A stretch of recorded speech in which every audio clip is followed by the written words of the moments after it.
好，各位棋友，大家晚上好，欢迎您收看第4届财神杯视频象棋快击赛。您现在看到的是第1轮第5场的比赛，由郑维彤特大对阵许国义特大。那么我们今天直播间特别请来了上海的谢晋特大，为我们带来精彩的直播。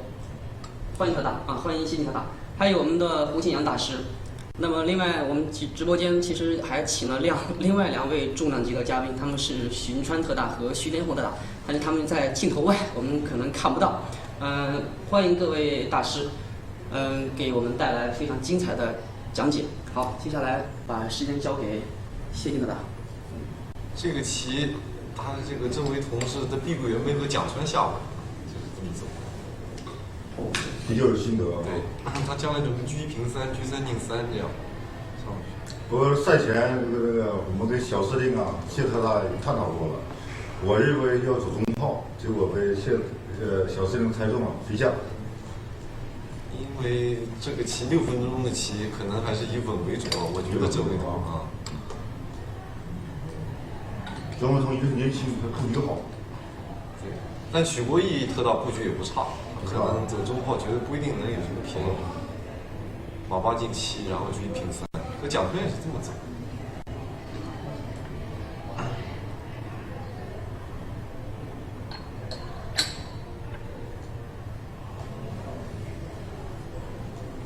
这个棋明显黑方可能没有准备到位，一直在就是有一定的思考跟停顿，红方是落子不飞。这棋感觉是在这小郑的布局是不是确实比较好啊？其实14进我也没什么想。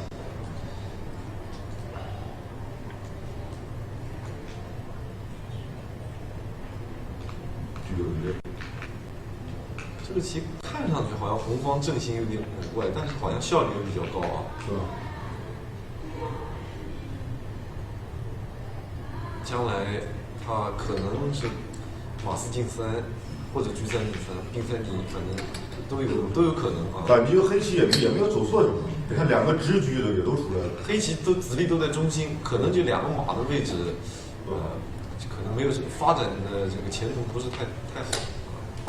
但是红棋这边有个马还没有动。应该说这个棋发展下去会比较精彩吧？就这不容易对子，应该说会比较激烈进去。走的都是非常比较冷的布局。感觉这棋想不出棋就打到中兵再说吧。6分钟的棋，多想也想不出走3进1。我们马8进9。可能会，或许车3进3。车3进3啊，车3进3不好，他车8进4是不是？途3进1也是好棋，走的比较含蓄。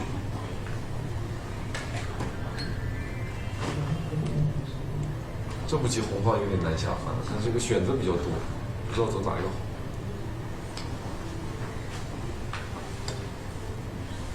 好。马8进9不算。你车8进4，红的就马4进3踢一个。对，车8进4他踢了，你马3进4他这个不兵3进他有没有车8进3砍炮？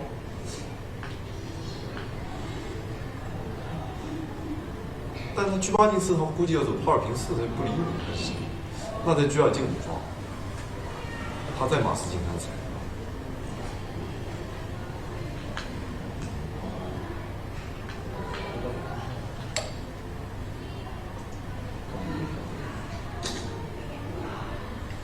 走的挺正啊，黑方走的挺正。就是到现在为止，黑棋走的面对陌生布局，还是比较冷静的。该出车，该跳马上马。好像这个时候要走个炮2平4，你现在踩兵，他马3进4打了一个剁炮的棋。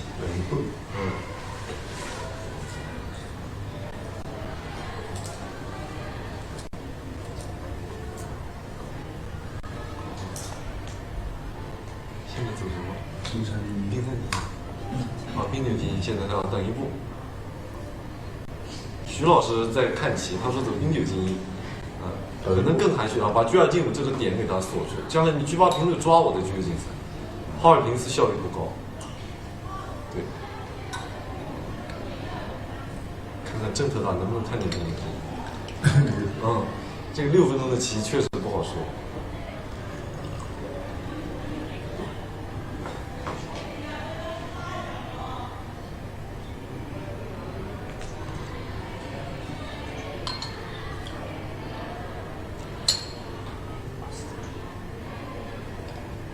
现在如果不走兵9进1的话，黑方下一步G2进5就比较厉害。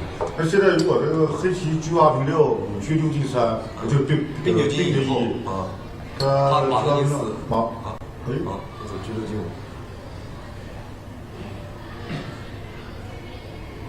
那不如兵9进1了，这一平开对退2，不是少走一步棋了吗？对啊，是不是？不是，他是不是你现在一顶你这退2的话，他是黑的时候有个马3进4给你换。对呀，那同样的兵9进1的话，那应该多懂一步的。兵。那G6进5肯定不如兵9进1。对，兵9进1顶马便宜一步啊，他顶还得退，对啊。黑棋有个马3进4给你换他只有G6进1吃，他也是说他一吃真的下打你中兵，直接打了。许国义特大的棋呢也是比较凶悍的，他可能不愿意走马3进4。他也可以，他打你就躲。现在如果炮2平4打是比较低感，除了打要么G3进3抓，看不出有什么好棋，还是兵9进1。感觉红方先手不大了这个棋，G6进5这步棋效率不高。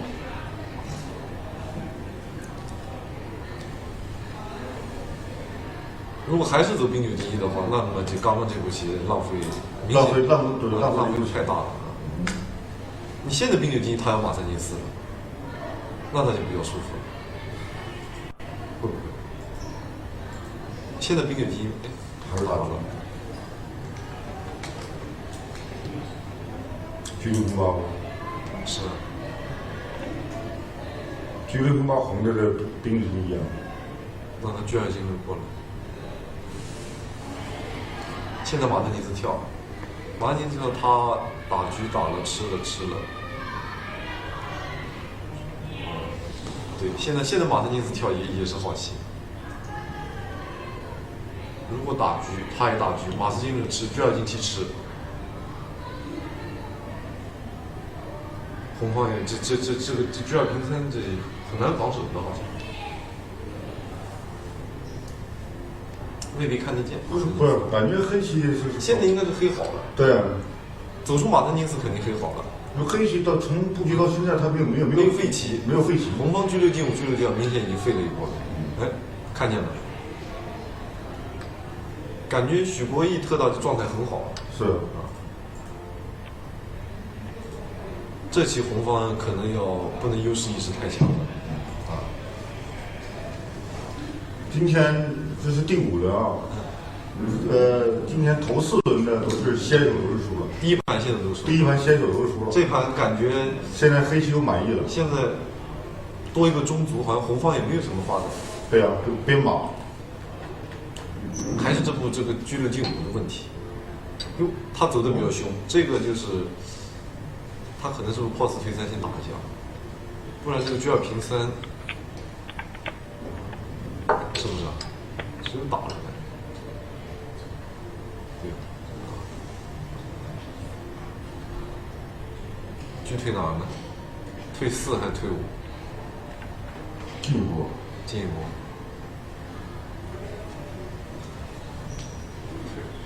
退那里。比较稳妥。退5，它好处将来就是红方兵3进1碰完以后，这个不是先手。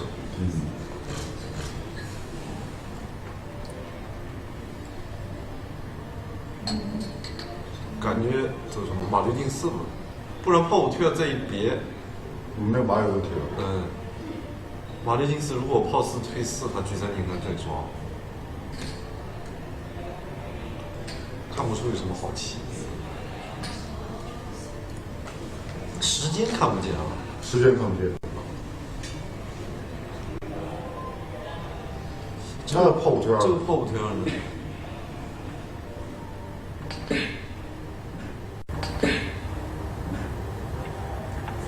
那这个炮再让开，红方又怎么样？炮四平6。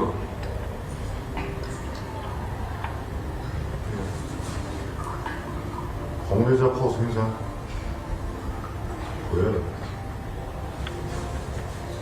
他还是下的比较的扎实啊。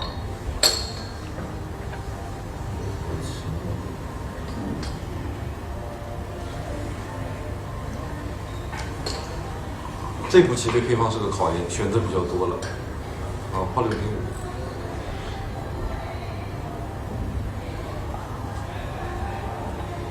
感觉马5退3，马5现在G2平是抓的。如果G6金1，他打马吃炮再打到边边，红方不一定乐。现在红呢，是不是可不可以走炮四平3呢？炮四平3的话，等着你换呗。也可以考虑。哎，回来了，走的比较稳健。这个对局，那这个距离对了，不是和谁姓眼还是危险的。我说，是不是可以考虑G2平6先抓一手当中？这个对局好像对的不大。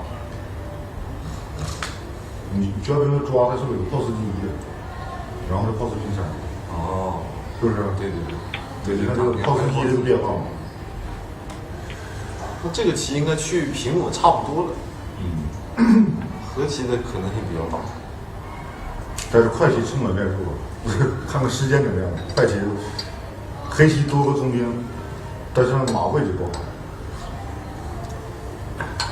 都不能太乐观，双方黑棋，炮四平3，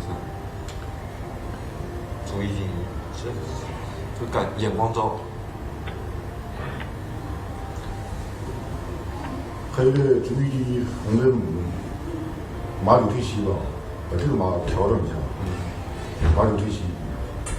主要是快棋只能走眼光招，不知道走什么好。打了。他这样2个炮，看东哪一个。炮5平8，他炮3平4。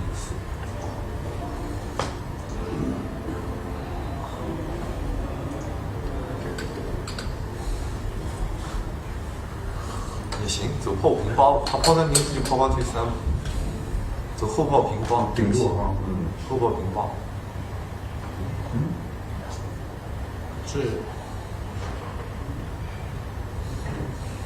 现在我们和他分析一下时间呢，应该是郑卫彤占优势。稍微占一点。对，郑卫彤走的比较快嘛，许巍走的比较快，郑卫彤还在考虑嘛。感觉这2步棋黑方没什么意思，边卒拱呢也没根本。这能不能炮2进1？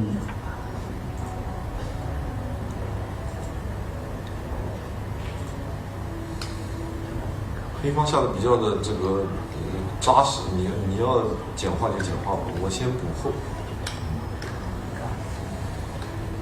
正常分析可能还是黑方稍微好一点点，因为这个1路卒、3路卒2个卒位置好一点，红方这个2个兵位置差一点。所以说这个许辉义这盘棋这个后手棋啊，能走到现在局面已经非常满意了。对，所以说他不是太贪这个炮一直不动。所以说郑卫彤，这个先手什么也没有走出来。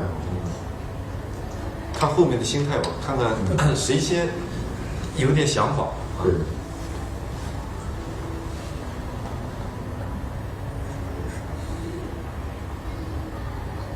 都走的比较稳健。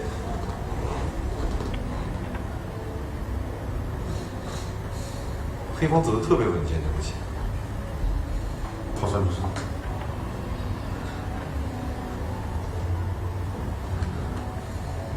这说不定马人家打了一个这兵棋。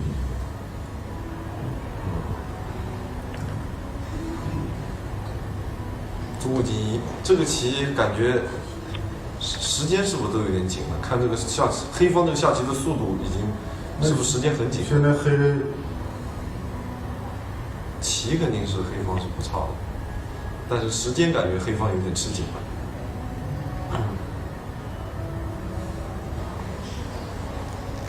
8-7进5。炮4平8好像走的有点贪。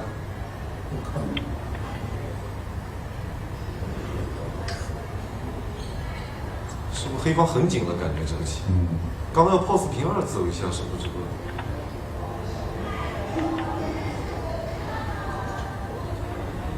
炮4平棋肯定是黑方好，这个棋。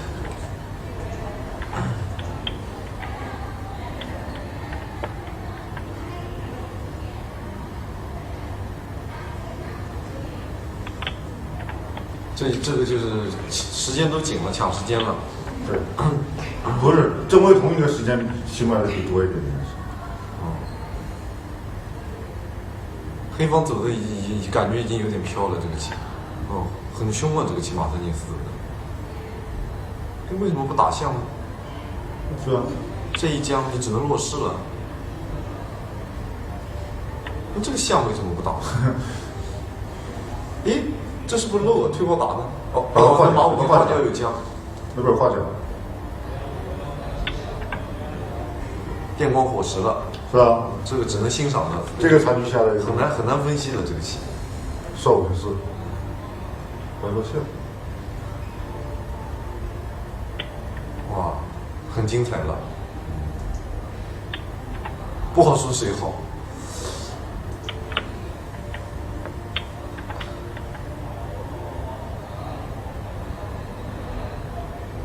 能分析出谁好不好说？这个不好说。哎，看这个趋势，好像红方时间也有点紧了，帮黑方在凑。这没用啊，这退炮，这有什么？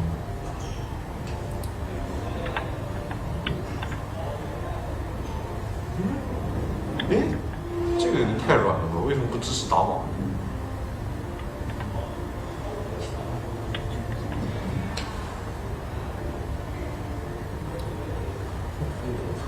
正常发展的那个黑方不错，但是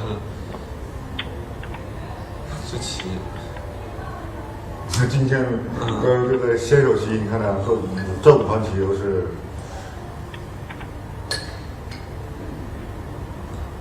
非常精彩啊，非常精彩，非常精彩，都没有漏。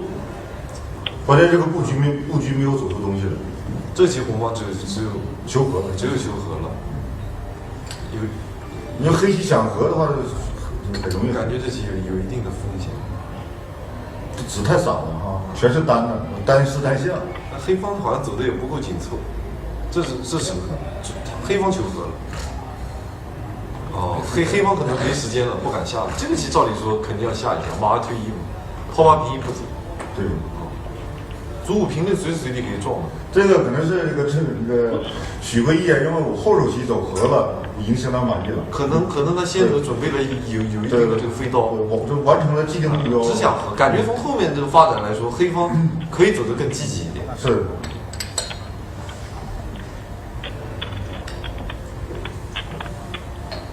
休息几分钟啊？休息5分钟，可能。炮8退3，炮8平1，就是明显只想和了。走了，炮8平1了。那走马2退1，感觉这棋红的很危险啊。走漏了吧？不是，那没有马5退7，他想下炮1平3，不还能下吗？哦，他以为。我估计他就是这样和的。那不可能，不可能，这个棋怎么很和？对呀。你不可能输，如果时间够的话。就加3秒也不可能输。他以为是没棋的。对。没注意炮1平3。那对完应该卒5平6，把卒靠掉，还能走一走，再炮1平6。他没信心了，快棋可能还能走一走。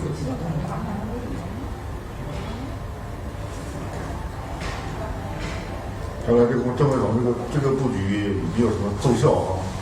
但是郑卫东特大这个劣势下下的非常冷静，感觉这个棋一般的下的话，有可能会崩溃。最后这个棋。对。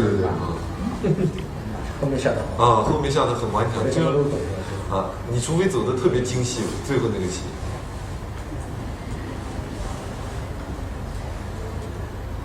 看第2盘红方有没有布局，有没有什么招？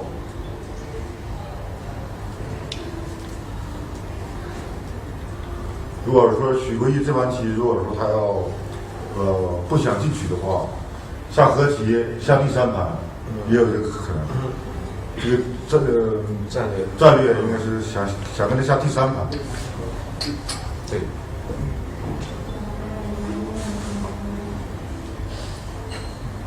就第3盘就是充满变数了，因为你万一抽到先走就必须要赢了。是啊。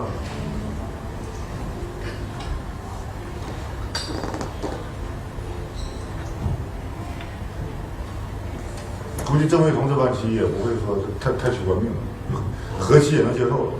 对，关键看红方怎么布局，怎么选择的。对的。估计要下个超快棋。超快棋，估计还是会比较稳健下的红方。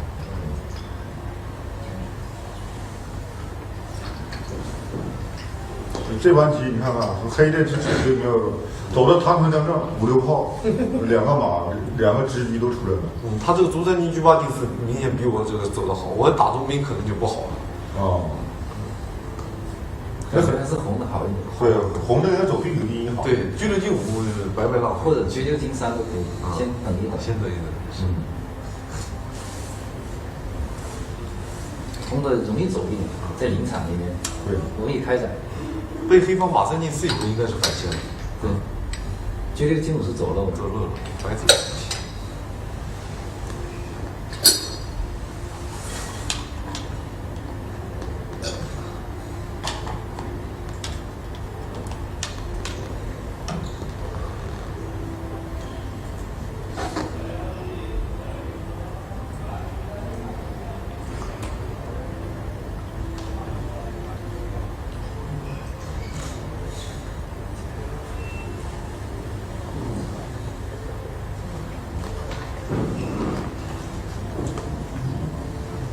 你觉得许巍会有什么布局？能不能再猜一下？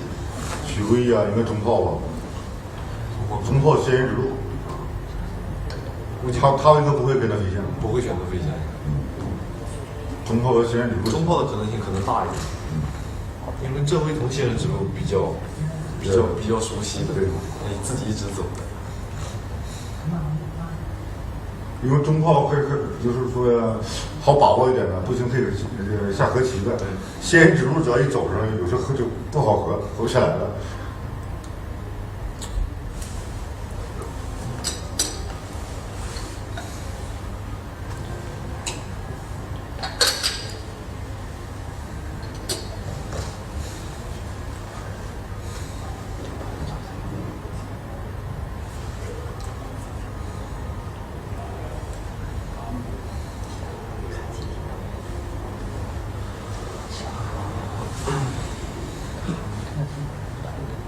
你跟郑卫彤下的比较多啊，你们非常了解。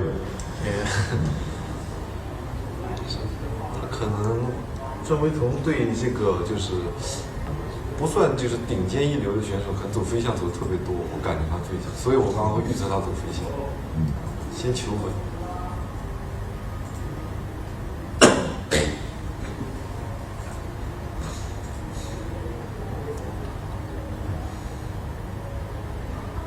感觉就是郑卫彤那个布局是从不想的，走得非常快。他下步，他这个讲他下步非常有性格。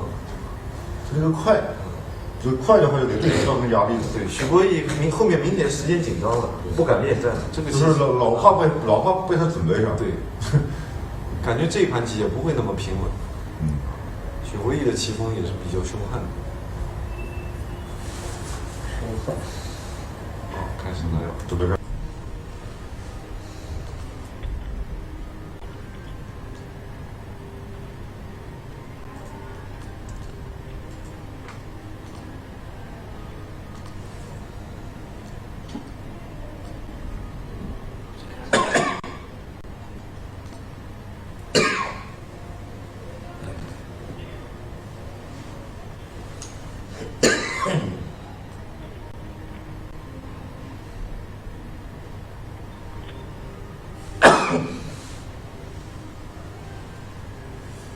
开始了，开始了。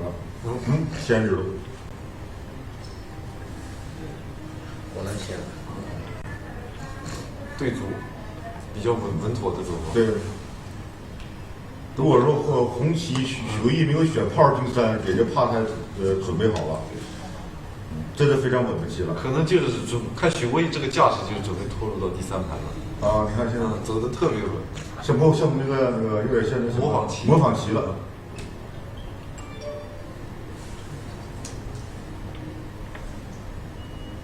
没有马二进四啊？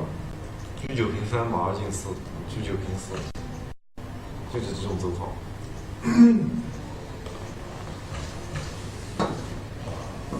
如果他要走马二进4，前面还不如前面一步马二进4，车9进效率最低的。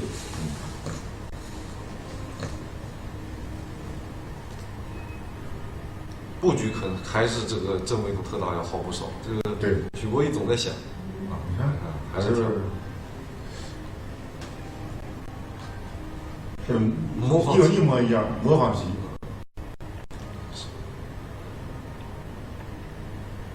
哎，这是模仿棋。下象棋的下模仿棋也非常有趣啊。这个就是准备拖入到这个加赛，这非常平稳的棋。换掉。如果黑方的车9进1就是纯模仿棋。求变就走炮8平6，不过炮8平6他踩了这马4进3的话，黑方不一定满意，可能走车9进1吧。车9进1就是彻底模仿。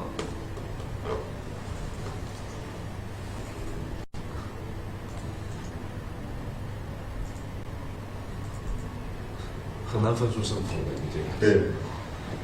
双方的这个战略都是第二盘先求稳。我炮8平9，他这个挑起争端了。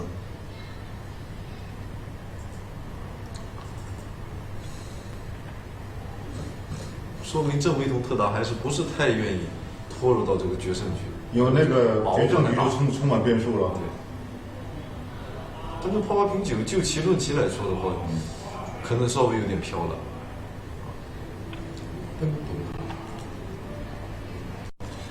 如果现在顶住的话，他估计也是车3平4顶住。也是换啊。不顶住也不知道走什么好了。换完了以后，黑棋马4进6，黑棋马4进6，就是换个局。只有顶住了，他也是顶住。只有不交换，不交换没棋走了，没变化，踩了。黑棋马4进6，对完以后马4进6，车吃马4都一样。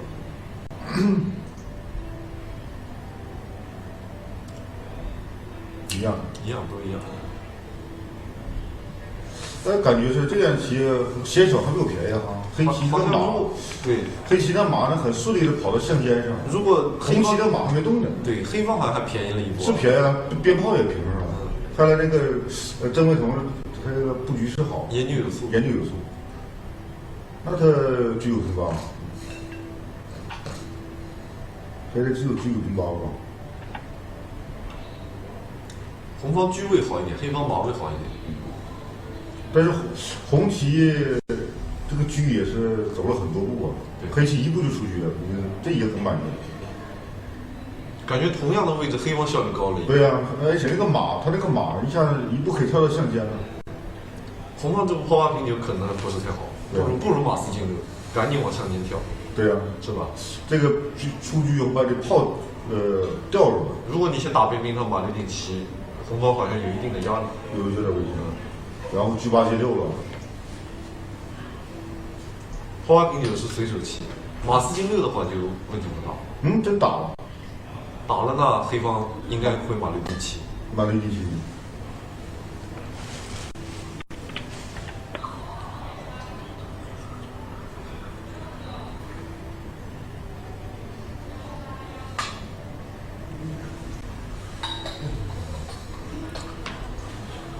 哎，你马6进7，它是不是有个象5进3呢？你顶住啊？对，好棋，将来一将这个炮平过来。有没有这样的棋？对，黑方也有顾忌。你马6进7的话，那这个棋怎么走呢？他先走车8进6。不着急跳马，先走车8进6。要么就补个士棋。走法太多，打边兵也可以，感觉走什么都可以，不好走。对，马6进7在象5进3。他现在车8进6。不动。他下步如果红方没手段，他炮九进四再打过来。对。我黑棋那个鞭炮还不能轻易动，它一动的话，底下老有将，就一大炮就行。对。都车进2吧这个棋。实惠一点。啊，对，一将支持，车平方抓，哦，他走的。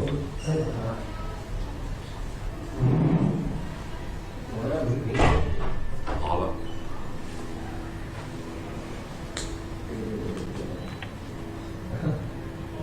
如果踩炮就和棋，看黑方的。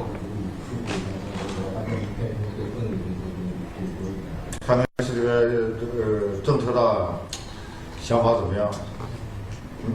还是要纠缠一下。炮5片，打边边。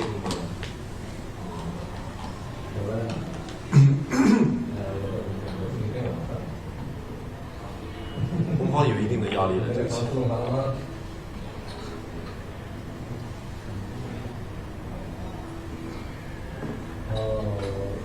感觉有点压力。对，这边有危险的。处理好了应该是没问题，但不这个棋这个快棋怎么走好？对。啊，打一将，打一将中炮不丢了吗？对呀，打一将怎么办？打一将啊，丢不了，他可以马5进3，不行啊，打不了，飞个边象算了，含蓄一点。含蓄一点。飞个边象算了，打不了。打不了。出将也明显不愿意，被车3平4将一下。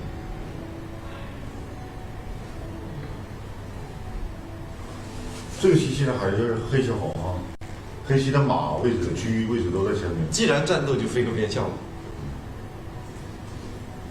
他在想什么呢？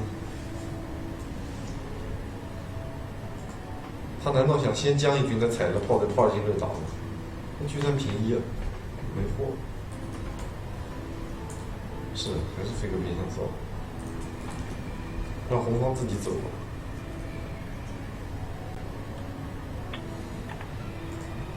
这步走的也比较好啊。他这菊花平路抓马呢？菊花平路抓马不能退炮打，退炮打那么他只有将啊。那抓马只有拐，这抓马那么中兵打了是危险。马4进6，只有跳，跳他是不是陈一将再抓炮抓，好像有点问题了。这有问题了。哎，这陈一将呢？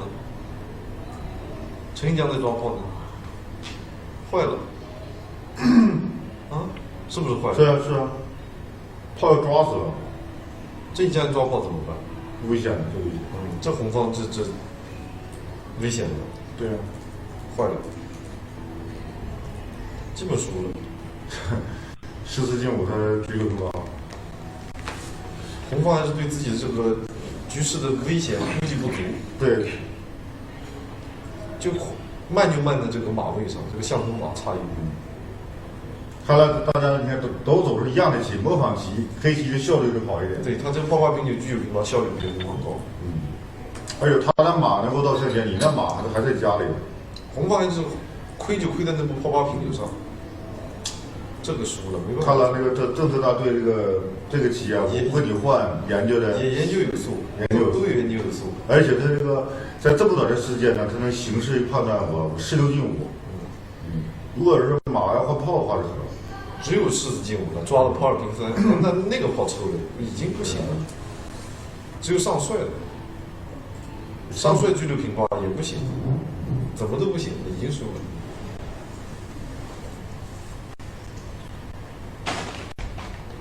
红方还是面对压力，这个防守的比较差。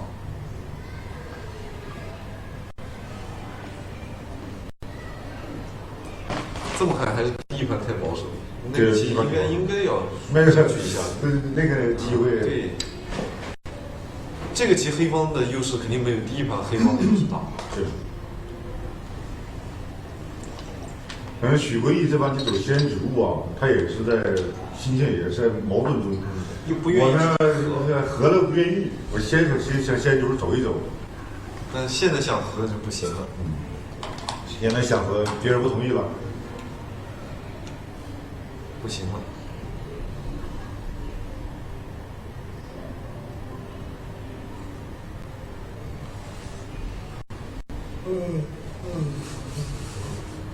落象，落象只有落象，他不落，恨那直接这那个炮抽掉了，那没法下的，最简单的就把这个炮抽掉就行，看看还有没有其他好棋。他再看一看。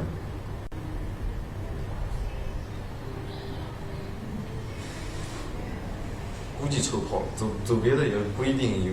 马七进八，马七进八也厉害，这么走？可能马七进八更凶。马七进八，抽炮抽了，他可能担心他有个马六进五对，还能这个或者马七进八，这什么？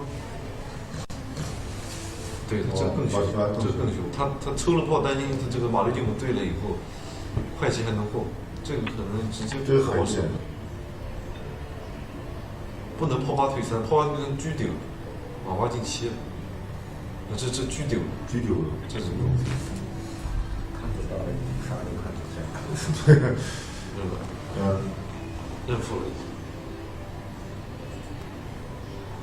所以第一盘棋，许归义非常有机会的棋。对，没有结果走和棋。这还是这个可能信心不足吧。优势棋不敢下，逆境当中可能就是一下子就崩溃了。这盘棋本来先手啊，如果说要往稳了下的话，稳就应该炮八平就不走，他也马子进就算了，他们是不是摆这个变化？对，大家是一样的变化。要看几点开始？9点就开始了，不10点了。啊，9点。这起马子进就这马是大家都马是都一样。对，这炮八平九自相矛盾。马四进六应该不难和这个棋啊。我对红方对黑方他马往这边跳，那你的用力过猛了。往这边跳过。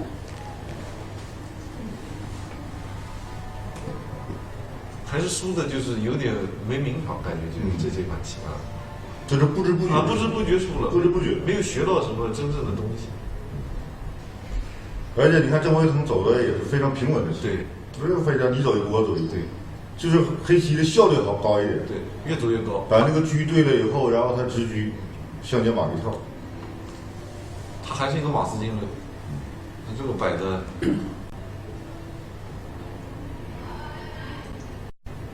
干脆这样，就马三进二算了，别马三进四了，就刚才这样，马三进二算了，把车封住，又要吊着鞭炮，看到了吗？这样子，我估计发展下去也有一定风险。红方的感觉是收不住。不是这个谁呀？是马三进四了，他不是马三进五了，这求和。对，马三进五，你跳过槽，我也跳过槽。对，对了，基本就和了。马三进四肯定没味道，这个怎么？这马三进四无聊，这马三进五挺好吗？你马七六，我马五进六。不要走马四进六，直接走车六进二抓兵。他跳马就直接炮八进四，那居然没开嘛？啊，这是最稳的走法，对吧？就这个棋，红方输就输在有点自相矛盾了。对，他可能又是很想和呢，但又想赢，又不愿意，想赢怕输，和了又不愿意，对，这是非常痛苦。应该要求和的时候呢，他可能对自己还比较乐观，后来就感觉到不乐观的时候呢，又找不到和的方法了，所以他多两个矛盾，很矛盾。这盘棋下的很矛盾。这么着，这还真不如这样走，那这还说不定怎么样呢，对吧？要么就凶一点啊，走的就非常自相矛盾，还是心态上和正藤大还是有一定差距。这个棋下，主要是输在心态上。这个棋的这第一盘棋下的质量非常好，对，第一盘而且是后手棋顶得非常好。感觉这个棋最后那个马后残疾应该是优势很大的，第一盘那个马后残疾，他最后不纠缠了，那是可能心气有点不足。输在心气上啊，输在心气。而且两套一个马是中兵啊，那个中兵。那不是棋的问题。对，就最后马后兵那个棋就正常下也这个棋换一换个应该也他们就这个棋也不是棋，对，本身就是对称对，就差一点点的棋，出了新棋，心上有问题。对，花花瓶酒肯定没味道，这个。这个味道下的比较健全。好了。那个各位新民朋友啊，本场解说到此结束啊。感谢咱们谢晋特级大师啊，感谢徐老师和许金川的特大。好，观众朋友们，咱们再见啊。讲的挺好，讲的很好，小张师讲的很好。